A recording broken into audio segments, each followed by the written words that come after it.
విశాఖ ఉత్తర నియోజకవర్గం పరిధిలో 45వ వార్డులో తాటి చెట్లపాలెం జంక్షన్లో ఏర్పాటు చేసిన అన్నా క్యాంటీన్ను MP Bharat MLA Vishnukumar Raju పునఃప్రారంభించారు. MLA Vishnukumar Raju మీడియాతో మాట్లాడుతూ గత 5 ఏళ్లలో జగన్మోహన్ రెడ్డి దుర్మార్గ పాలన వల్ల అన్నా క్యాంటీన్లు మూతపడ్డాయన్నారు. ఎన్నికల్లో ప్రభుత్వం ఇచ్చిన హామీలను నిలబెట్టుకునే భాగంలో ఈ అన్నా క్యాంటీన్ పునఃప్రారంభించడం జరిగింది అన్నారు. ప్రతి పేదవాడికి కార్మిక కర్షక రోజు కూలీలకు టిఫిన్ భోజనం రాత్రి భోజనం ఏర్పాటు చేస్తున్నామని చెప్పారు. ఈ అన్నా క్యాంటీన్లను సీఎం బాబు ఏర్పాటు చేయడం పట్ల కృతజ్ఞతలు తెలియజేశారు. ఇందులో భాగంగా బీజేపీ, టీడీపీ, జనసేన నాయకులు, కార్యకర్తలు పెద్ద ఎత్తున పాల్గొన్నారు.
ఓకేనా?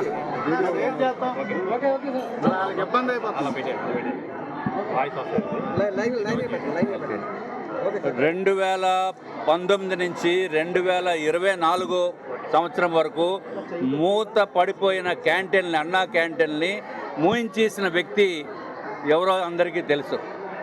జగన్మోహన్ రెడ్డి గారు దుర్మార్గపు పరిపాలనలో 5 రూపాయలకి అన్నం పెట్టి అద్భుతమైన పథకాన్ని సర్వనాశనం చేసేసి 5 సంవత్సరాల కాలంలో పేదవాడికి లేకపోతే ఎవరైనా బయట నుంచి వచ్చిన వ్యక్తులకి అందుబాటులో ఉండే అన్నా క్యాంటీన్ని మూయించేయటం అనేది దురదృష్టకరము.